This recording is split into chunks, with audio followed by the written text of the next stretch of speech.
All right, it looks like we're live, everybody. Welcome to, I'm going to read the next chapter of my book, We Can Do This, Overcoming the Political Divide and Creating the World We Want to Live in, by yours truly, Calvin Corelli. Wrote this book in the fall in September. It's a labor of love. I have spent close to a decade and tens of thousands of hours probably studying for this book. I've read hundreds of books and just followed along, watched Congress hearings, proceedings, all that stuff to educate myself on what is actually happening in the world. And that the result of all of that is this book, which is available on Amazon for just $0.99. So less than $1.99 on Kindle.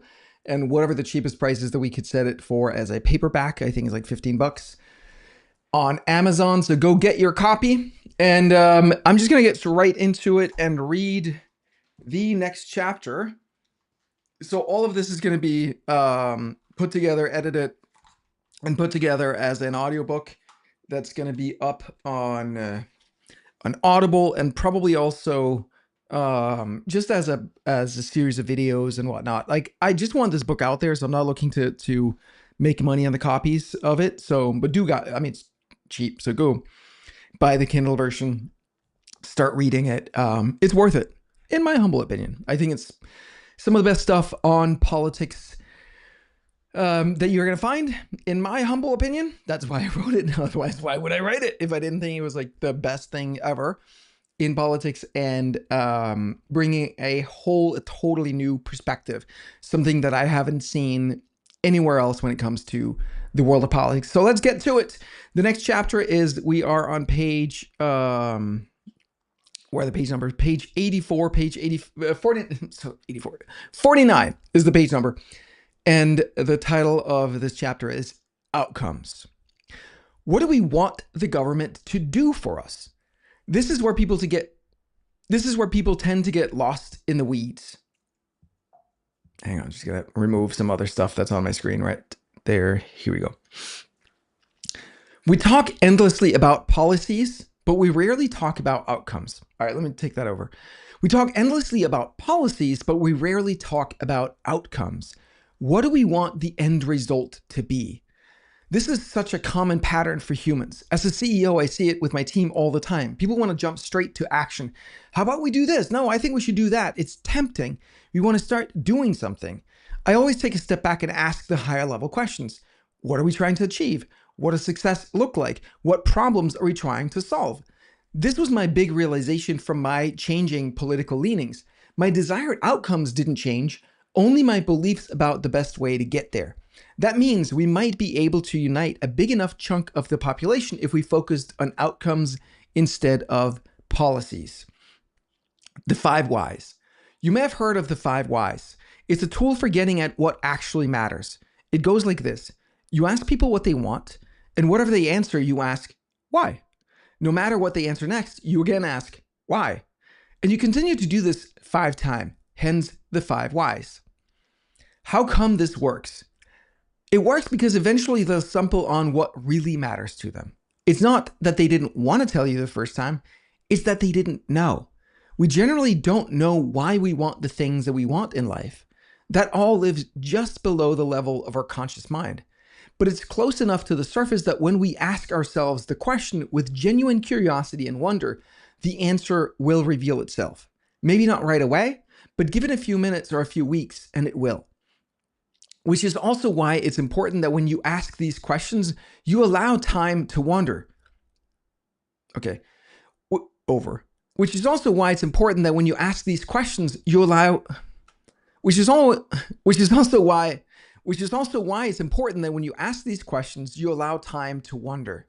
If you answer it too quickly, nothing new is revealed. Keep digging. It's uncomfortable. Stay with it. What you'll find is that many of the things we think we want from politics boil down to personal things like, I want my dad's love, or I want to not feel lonely, or I want to feel like I'm enough, or I want to feel seen and understood, or I want to feel safe.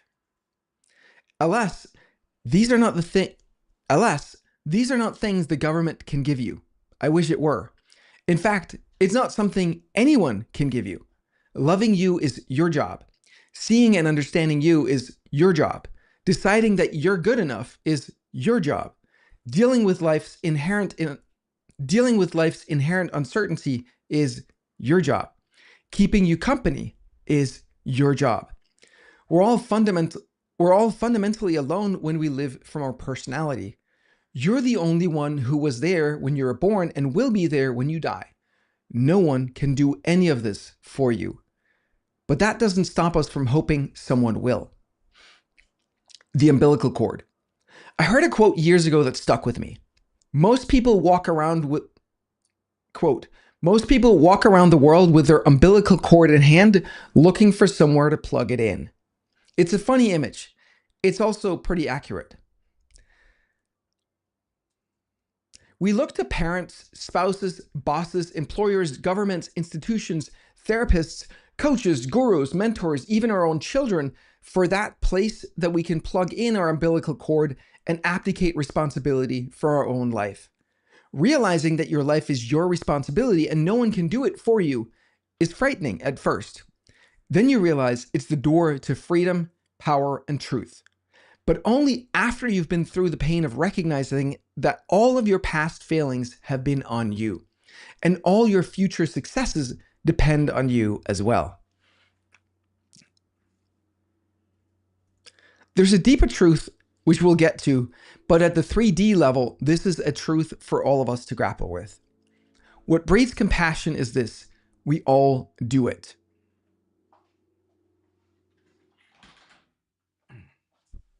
High-level outcomes.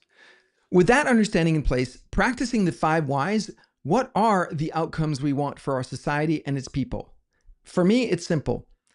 I want 1, to create the optimal conditions for people to be happy, healthy, prosperous, and safe. I want a thriving economy and a thriving planet that can sustain life for millennia to come. I want secure, auditable elections and an honest media to hold everyone accountable. And I want a small, honest government that does exactly what it needs to do and nothing else. Check how well this lines up with what you want from your country and its people. Over. Check how well this lines up with what you want for your country and its people. Almost everyone I've talked to can get behind that list. It turns out that normal people don't want people to be unhappy, sick, poor, or unsafe. They don't want a shitty economy. They don't want to destroy the planet. They don't want election fraud, and they don't want a corrupt, lying, biased press. That is great news. Left or right, I believe we can all come together around those.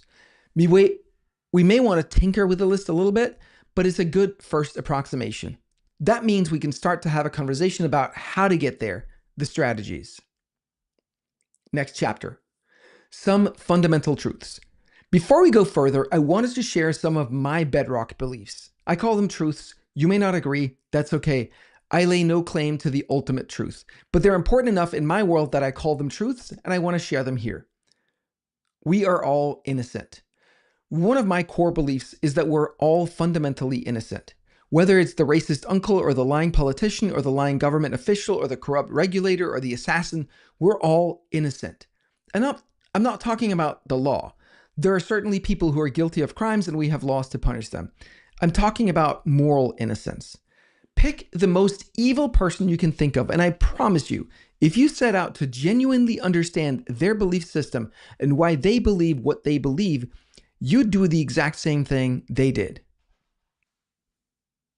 I wouldn't phrase it that way. You would understand why they did the exact thing they did. Okay, so let me do that over. See, I'm adding the manuscript here a little bit. So it'll be a second edition, I guess, at some point.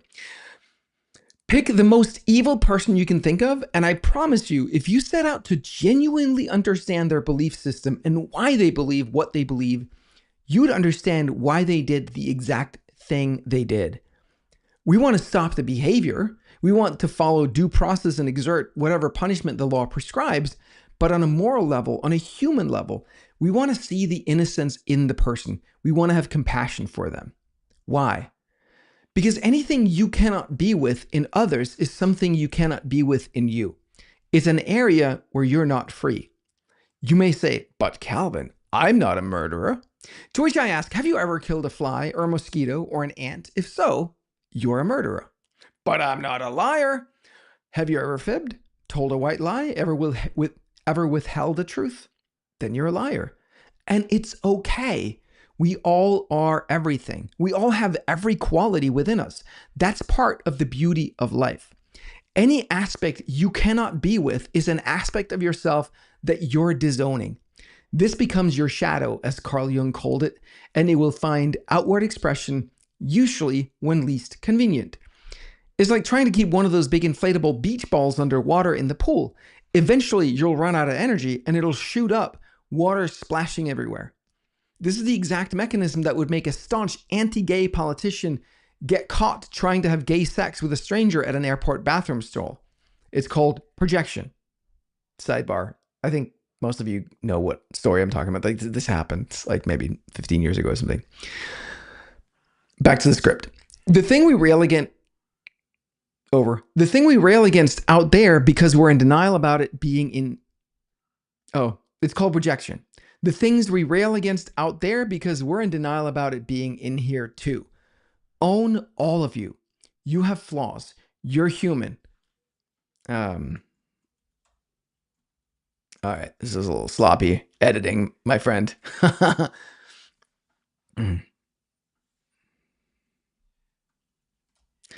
me do it this way. Okay. Own all of you. You have flaws. We all do. We're human. Celebrate your humanity. We think that if we're perfect, we'll be loved, when the truth is that it's your imperfections that make us love you, but not if you repress them. Forgiveness. I harp on this because it's so important that there's a path to forgiveness for all of us.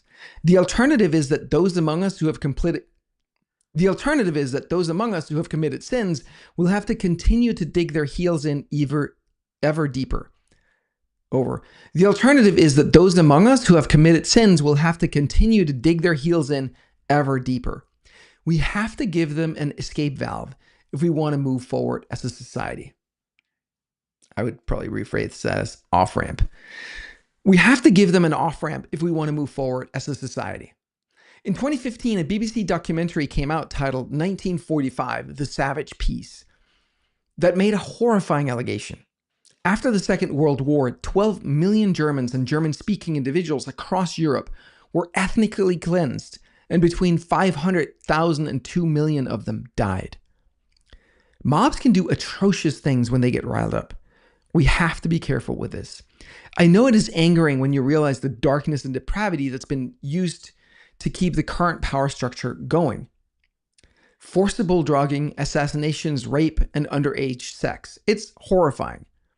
But we must resist the temptation to overreact. It's no good if we become like them. Nelson Mandela is my hero when it comes to this. We need healing, not angry revenge mobs. Stop the behavior 1,000%. Pursue justice using the legal system. Not with sham trials like it was done in the Soviet Union and often happens here today.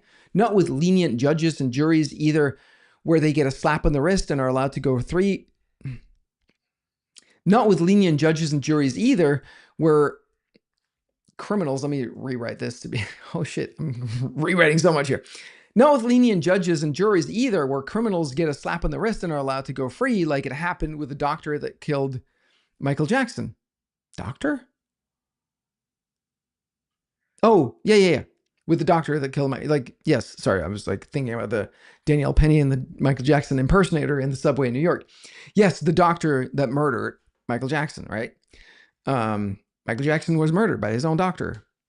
Maybe because he spoke out about some people. I don't know. You look into that. I'll do the sentence again. Not with lenient judges and juries either, where criminals get a slap on the wrist and are allowed to go free, like it happened with the doctor that murdered Michael Jackson. No, with honest trials where the accused is assumed innocent until proven guilty and where all relevant evidence is presented honestly. And we need to offer a path of forgiveness. I believe humans are naturally wired to want to live with love and integrity. Only hurt people hurt people. There is a reason they became the kind of person who could do such a thing. There's a reason why their heart closed and they adapted a belief system saying that they have a right to do what they did or that it's the only way for them to survive, or to meet their critical needs. I know there are lots of people who believe evil is inherent and we're in a fight between good and evil. I believe every human is an innocent child at heart. I'm open to being proven wrong, but this is my current belief. And even if I am wrong, it doesn't change much. Some people obviously won't heal in this lifetime. I'm not naive here. The point is we need a way to constrain the behavior and stop their impact without vilifying the human. Offer a path of healing, repentance, the redemption, without getting caught in the drama of vilification, moral superiority, and projection. We're all human. We're all fucked up. We have all done fucked up shit. We're all flawed and broken, no matter how hard we try to convince ourselves and everyone else otherwise. While we want to stop and hold a person to account for their behavior, we still want to see the pain, the suffering, and the humanity of the person behind the behavior. We can still offer compassion, understanding, and forgiveness. Stop the behavior. Never close your heart. Everything happens for you. The pain and trauma that shapes you doesn't just shape you in bad ways. I believe that everything that happens in life happens for us. Or as one of my mentors, Peter Crone, says, life will present you with people and circumstances to reveal where you're not free. We subconsciously attract the exact experiences we need to develop the character, skills, emotional depth, compassion, and love we need in order to discover inner freedom and joy, and to be a light for others in this world. My childhood was beautiful in many ways and deeply challenging in many ways. I don't blame my parents. I used to, for sure. But I see now that it all helped me become the person I am today. I believe I have something very important and very special to contribute, hence this book. And looking back, the way I was born, the place and the way in which I grew up, all the pain and hurt, the joy and passion, my failures, mistakes, wins, and insights, all of it made me the man who is perfectly qualified to take this on. This, I think, is one of the big misunderstandings behind how we talk about policy. We're not the same. It's like we have this idea that a good life, a meaningful life, can be measured by how much money you have or the college degrees you have, and that everyone should have more or less the same. That's not how life works. It never was. It never will be. We're all different. More importantly, we're all here to fulfill a different and unique purpose. We all have different wants and skills and characters, different experiences, different strengths and weaknesses. And thank God for that. That's what makes life fun and exciting. That's what makes the world work. If it was all the same, what would be the point? Elon Musk is an incredible entrepreneur who's contributed so much innovation.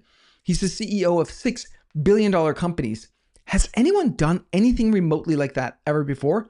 I can't think of any. But most people don't want his life. His intense, driven, addicted to chaos and pain, overweight, and in poor health. Let me do that sentence again. He's intense, driven, addicted to chaos and pain, overweight, and in poor health. You may think you want his billions, but I bet most people would. You may think you want his billions, but I bet most people wouldn't want his life. It's like a sign I saw in a car some years ago. You can have my handicapped parking spot if you take my MS too. It's so easy to project onto other people how wonderful their life must be, but we don't know what their lives are really like, and it doesn't matter. You're here to live your life, not mine. I'm here to live mine, not yours. Who cares if someone has more than someone else? Life's not a race to see who dies with the most stuff. The funeral car doesn't have a luggage rack. The funeral car doesn't have a luggage rack. My beloved friend Kazim is the second-generation immigrant from the Middle East. His dad sells Persian rugs in Scottsdale, Arizona. During his younger years, Kazim would help his dad deliver these beautiful, expensive rugs to some incredibly large and beautiful houses. And inside each and every house sat a man in a big room watching TV all by himself. Just because you have a lot of money doesn't mean you're happy. In fact, even the focus on happiness is misguided. Happiness. Happiness is when reality meets your expectations. You can achieve that by lowering your expectations or improving your results. Denmark is widely known for being amongst the happiest countries in the world, but you wouldn't be able to tell from the faces of people on the street. Some years ago, I looked at the data, and what I found was that Danes were considered the happiest people because their expectations are low and they're generally met. That's awesome. Nothing wrong with that. Happiness is also about feeling pleasure and avoiding pain. We're wired to do this. All of this is surface level, though. The deeper level is about fulfillment, purpose, meaning. I believe we're all here to pursue a mission. What your mission is, no one can tell you. You must discover that on your own. But the mission will always have two parts. One is about the change you're making. The other is about the person you become in the process of pursuing it. Achievement and transformation, they go hand in hand. Who you must become in order to share your unique gift with the world. Let's do that over. Who you must become in order to share your unique gift with the world. That's what matters. Who you become. That's the only thing you can take with you, in my mind. Life's not about being comfortable or happy. It's about purpose. Everything is exactly as it should be. Any belief you have that something or someone, including yourself, should be any different than it is a lie and will cause suffering, but only every time. This is probably one of the greatest energy wasters in the political discourse. Politicians shouldn't be lying or corrupt or mean. Criminals shouldn't commit crime. Racists shouldn't be racist. Lefties shouldn't be leftist. And far-righters shouldn't be far-right. I shouldn't be judgmental. I shouldn't be scared. I shouldn't be prejudiced. I shouldn't be racist. All shoulds are lies. As they say, stop shoulding all over yourself. You are exactly the way you are. People are exactly the way they are. Reality is exactly the way it is. Period. Full stop. Any should is you arguing against reality. And as Byron Katie says, when you argue against reality, you lose, but only every time. So what can we do instead? Accept everything as it is. That doesn't mean you can't commit to taking action intended to change reality in the future. That's what we do as humans. We're creative. We get to create our own futures. But stop believing anything should be different in this moment, which is the only moment that is real. Recognize that everything is perfect just as it is. Even if you're not able to comprehend the perfection with your limited human mind. I mean, just think about how preposterous the idea that the world should be different is. There's 8 billion people in the world. Each person is made up of an ecology of almost 90 trillion cells, bacteria, and other microorganisms. You're not even in charge of your own digestion, elimination, breathing, or blood circulation. And yet here you are morally superior to your perception of reality. You, in all your infinite wisdom, are trying to tell reality how it should be. Good luck with that. Can you see how crazy that is? Yet we all do it. Let go of the idea that you're in charge of the universe, that your opinion is the correct one, that you have a monopoly on truth. You don't. This is way bigger than any of us. When you can allow yourself to rest in the knowing that everything is exactly as it should be right now, you free up all the energy that you spent on opposing reality. You have more freedom, more power, more energy. What is the story? The only way we can make sense of such a complex world is through narrative. Trump is literally Hitler. Kamala's dumb. The deep state is in charge. The narrative, aka the story we tell ourselves or are being told by others, is the way we try and make sense of things. And by definition, it's a gross oversimplification of reality.